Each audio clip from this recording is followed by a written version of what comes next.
Bonjour tout le monde, bienvenue sur la chaîne Bobine et Pelote pour un nouvel épisode, cette fois-ci un focus tricot sur un de mes derniers projets terminés que je porte, qui est le Weekender d'Andrea Mori, oui, et qui a des petits trucs qui accrochent. Alors, j'ai décidé de vous faire un petit focus là-dessus. J'ai pas filmé le pull petit à petit parce qu'en fait, quand j'ai changé mon format de vidéo fin 2018, j'avais déjà commencé à tricoter ce pull, donc j'ai pas pu filmer du début jusqu'à la fin. En revanche, bah voilà, du coup j'avais envie de vous faire quand même un petit focus sur mon pullover Weekender que j'aime beaucoup. Alors déjà, je vais vous le montrer. Le voilà.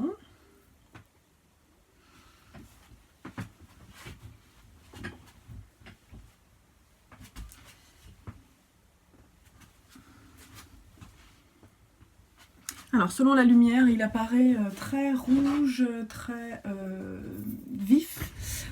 Il est en réalité très sombre. Alors je vais déjà vous présenter le patron. Alors le patron, il faut que je le retrouve dans ma pile de patrons finis. Voilà, bah, je l'ai là, donc ça tombe bien. C'est un peu le bazar en ce moment dans mon atelier.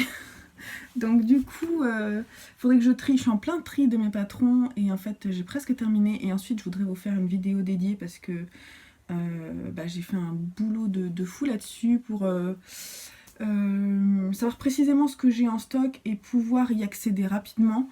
Et donc ça, je vais vous expliquer comment j'ai, parce que je sais pas vous, mais moi j'ai plein de magazines, j'ai plein de livres, j'ai des choses sur Ravelry, voilà, j'ai plein de choses qui viennent de sources différentes.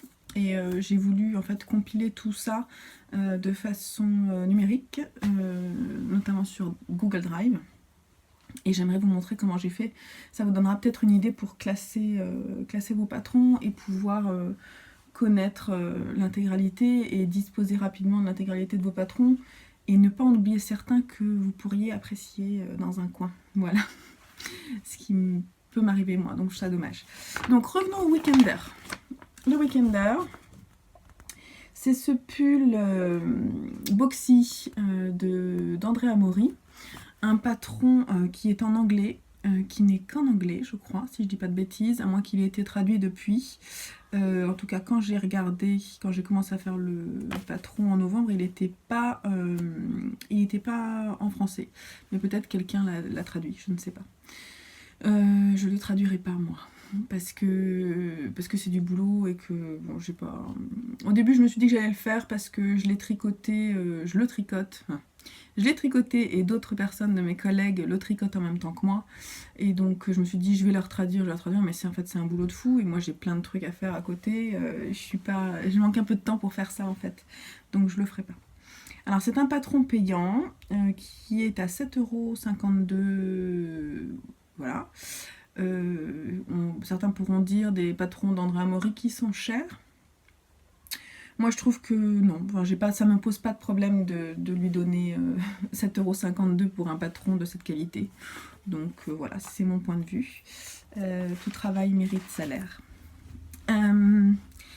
C'est un patron qui a été énormément tricoté, plus de 2000 fois je pense sur Ravelry déjà, partout dans le monde, l'intérêt d'avoir un patron en anglais. Il a été publié en novembre 2017, je regarde dans mon cahier à projet tout ce que j'ai noté parce que je ne sais pas tout ça par cœur, donc je prends des notes pour vous donner des informations. Moi, je l'ai commencé le 5 novembre et je l'ai terminé le 30 décembre 2018. Parfait pour pouvoir l'inscrire dans le calculture de pelote. Il me faudrait un petit pull. Voilà. Je voudrais bien un petit pull. Je ne sais plus comment ça s'appelle. Je mettrais bien un petit pull, moi. Voilà. Alors, c'est pas un petit pull, c'est un grand pull. C'est un pull qui se tricote en worsted. Et puis qui se tricote en aiguille. Elle préconise des aiguilles 5,5 et 5,5, 5 et 4,5. Pour ma part, ah oui, elle préconise en fait de faire un échantillon en rond en aiguille 5,5 pour avoir 18 par 27 rangs. Alors moi, parce que je suis une bonne élève, je fais mon échantillon, mais je ne suis pas forcément une super bonne élève parce que bon, je sais comment je tricote, donc du coup je sais comment faire mes échantillons. Ça c'est donc je suis une bonne élève pour moi, mais globalement, si on te dit de faire un échantillon en rond, normalement tu fais un échantillon en rond. C'est ce que j'ai pas fait. Je l'ai fait en aller-retour. Comme je sais que je tricote lâche, beaucoup plus lâche que certains, je l'ai tout de suite fait en 5. Et en 5 et aussi, en fait je l'avais fait en deux parties, en 5 et en 4,5, donc 5 cm en 5, 5 cm en 4,5. Et donc je suis partie en fait en aller-retour en 4,5, j'étais nickel, j'étais à 18 par 27, donc c'était parfait. Et bien sûr mesurer avant blocage et après blocage, parce que elle s'est étirée, notamment avant blocage, elle faisait 18 par 27, donc c'est étiré un peu, ça s'allonge en fait, il s'est allongé. Voilà. Enfin, ou alors non, parce que 18 par 27, non, elle s'est pas allongée. Non, ça a quasiment pas bougé en fait, elle a pas bougé. Bien qu'en fait, après blocage, il s'est quand même bien élargi. Donc j'avais senti en fait avec l'échantillon qu'il y avait un potentiel de... Et en plus, des personnes m'avaient mis un commentaire quand j'étais en train de le tricoter, comme quoi il fallait faire attention avec la Malabrigo-Rios, donc voilà, parce que c'est de la Malabrigo-Rios, je vous l'ai pas dit, mais je l'ai tricoté en Malabrigo-Rios que j'ai acheté sur l'année tricot. Elle, Andrea Mori, l'a tricoté en Brooklyn Tweed Shelter, qui est une très belle laine, qui donne vraiment envie, mais hors budget pour ma part. Là, j'ai pas noté le prix de la Malabrigo-Rios, mais elle est pas hors de prix, je crois que c'est 13 €, quelque chose comme ça. Je le noterai si je pense à le faire. Donc moi, j'avais en fait 2 pelotes dans mon stock de ce coloris, qui est le coloris Comparsita, pour lequel j'ai cru qu'il s'appelait longtemps Comparista. Mais je crois que je vous avais dit Comparsita, bref je savais plus. En tout cas ce qui est sûr c'est que sur Ravelry il y a plein de personnes qui se trompent. Et donc le vrai coloris qui est sur l'année tricot, je vais pas vérifier sur le site Malabrigo, mais en tout cas c'est Comparsita. Voilà, donc j'en avais 2 en stock. Que j'avais acheté pour me faire, je sais pas, un col ou quelque chose comme ça, parce que j'ai vraiment un gros craquage sur cette couleur. Et donc j'en ai racheté en fait, parce que comme je me suis dit, voilà, quand j'ai vu ce pull, je me suis tout de suite dit que j'allais le faire dans cette couleur là, parce que ça me plaît beaucoup en ce moment, j'adore les couleurs prunes. Et alors attendez, je vais essayer de voir si je peux vous montrer dans mon stock ce qui me reste de cette couleur. Elle est où? Okay. Voilà. Bon, on n'est pas en lumière naturelle. J'essaierai de la filmer et de vous montrer en détail les coloris de ce cake. Je vais essayer de le mettre correctement pendant que je vous parle. Donc c'est une très belle laine. J'en ai racheté 4 écheveaux. Je savais qu'il y aurait un souci de bain parce qu'elle est très nuancée. Et donc du coup je savais qu'il y aurait un souci de bain. Mais j'ai quand même tenté le tout pour le tout, et les 4 écheveaux qui me sont arrivés étaient effectivement beaucoup plus rouges que ceux que j'avais en stock qui étaient beaucoup plus noirs. Donc j'ai alterné. Hein. J'ai commencé en fait avec la laine que j'avais achetée et qui est effectivement un peu plus sombre. Voilà, on va le voir. Hein. Touk touk. Voilà. Et du coup j'ai alterné en mettant en fait petit à petit la couleur claire plutôt vers le haut. Sur les manches, j'ai fait la même chose. Alors là quand je m'approche on est rouge, hein. C'est pas la couleur. Là on est peut-être pas mal, c'est un petit peu bleuté là, mais bon. Voilà. Donc bref, là on est plus foncé et quand on arrive vers le haut, en alternant bien sûr, on a quand même... Oh, je suis blanche, blanche, blanche, allô. Voilà. Il a du mal, hein. Attends, je vais essayer de faire là. Hop. Voilà, la vraie couleur, c'est comme ça. Voilà. Donc en haut, hop, hop, hop. Il a beaucoup de mal avec cette couleur-là. Et donc il y a une manche où j'ai alterné. Non, j'ai pas alterné sur les manches. Non, j'ai commencé. Il y a une manche où j'ai commencé avec une pelote claire. Et j'ai fini avec une pelote plus foncée, ça doit être celle-ci. Bon, bref. Vous avez compris que j'ai alterné les écheveaux pour pouvoir avoir un rendu qui soit un peu fade, mais en tout cas, sur les manches, j'ai pas tant alterné que ça, et ça passe sans problème. Voilà ce que je voulais vous dire. J'ai tricoté, alors c'est un pull qui se commence du bas vers le haut, avec une petite séparation au niveau des... Voilà, il y a une petite séparation, donc on commence par le bas, on fait un montage, un tubular caston. Je vous ai montré d'ailleurs, il y a eu un tuto qui a été fait sur la chaîne, je vous renverrai dessus si j'y pense toujours, mais si, je vais essayer d'y penser. Si vous voulez avoir le tuto, l'accès au tuto sur ma chaîne. Et donc on fait les côtes d'abord du dos, puis ensuite les côtes du devant. On joint en rond et on va tricoter sur l'envers du pull qui est donc du jersey en droit. Et ensuite, quand on sera au niveau des emmanchures de la séparation, on va reprendre le tricot en aller-retour et donc on repassera de l'autre côté qui est effectivement du jersey en vert. Il y a au milieu une maille glissée tous les 2 rangs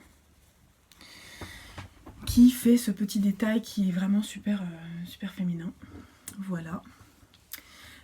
Ensuite, il y a les côtes du col. Voilà, qu'est-ce que je... Et puis un bind-off, un rabat tubulaire également sur le col, qui est très beau. Moi, j'aime beaucoup ce détail. En fait, je vais essayer de vous montrer. Voilà. C'est très très chouette. C'est nickel. Voilà. Et un rabat à 3 aiguilles pour les épaules. Qui fait effectivement aussi ce petit détail qui rappelle le devant. Je vais essayer de vous montrer d'ailleurs. La maille glissée sur le devant, c'est très joli aussi. Pardon, excusez-moi. Voilà, alors c'est un pull qui se tricote assez vite. Moi, bien sûr, c'était l'époque où je faisais les cadeaux de Noël, donc en fait j'ai mis, on va dire, plus d'1 mois et demi pour le faire, quasiment 2 mois, mais parce qu'il y a des grands moments où je le faisais pas, mais franchement, il monte super vite. Et les 2 manches, ouais, les doigts dans le nez. Voilà. Non, il n'y a vraiment eu aucun souci, vraiment. Donc, ouais, enfin, moi, je sais pas, j'aime beaucoup. Alors, est-ce que je suis 100% contente de mon pull? Pas tout à fait, surtout pour la laine. En fait, comment vous expliquer? J'ai vraiment adoré tricoter cette laine. J'ai eu un énorme coup de cœur. Et puis je l'ai portée quelques fois. En fait, je l'ai portée plusieurs fois. Désolée pour l'interruption. Donc, oui, donc vraiment un gros coup de cœur quand j'ai tricoté cette laine. Mais ensuite, après l'avoir portée quelques fois, je trouve qu'elle bouloche. Certes, bon ça me pose pas forcément problème, mais ce qui me pose problème, il y a un halo qui se forme dessus, je vais essayer de vous montrer.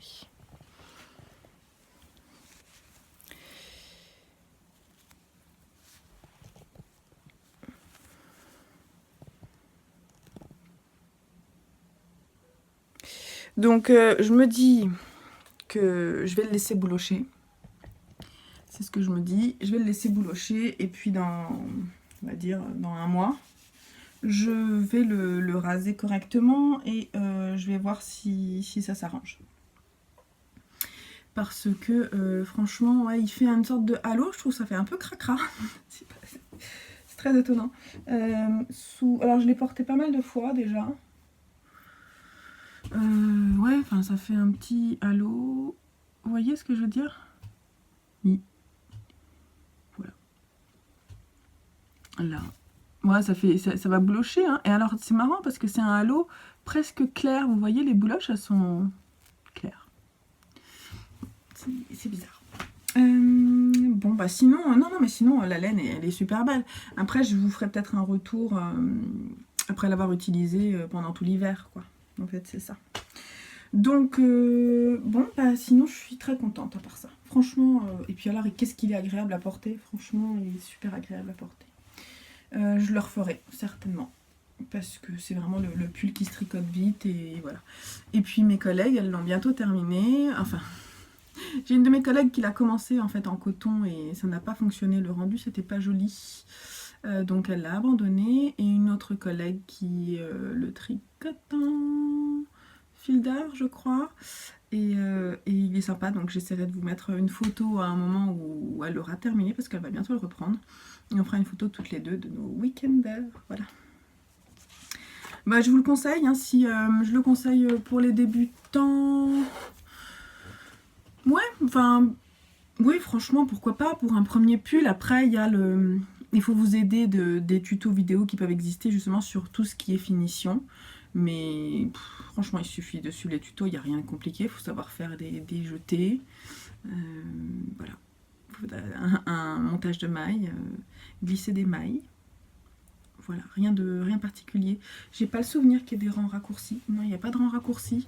Et puis il faut savoir faire un rabat à 3 aiguilles, mais en fait, vous inquiétez pas parce que c'est vraiment pas compliqué et c'est toujours très bien expliqué. Moi, je trouve que c'est super bien expliqué par Andrea Mori. Son patron, il est top.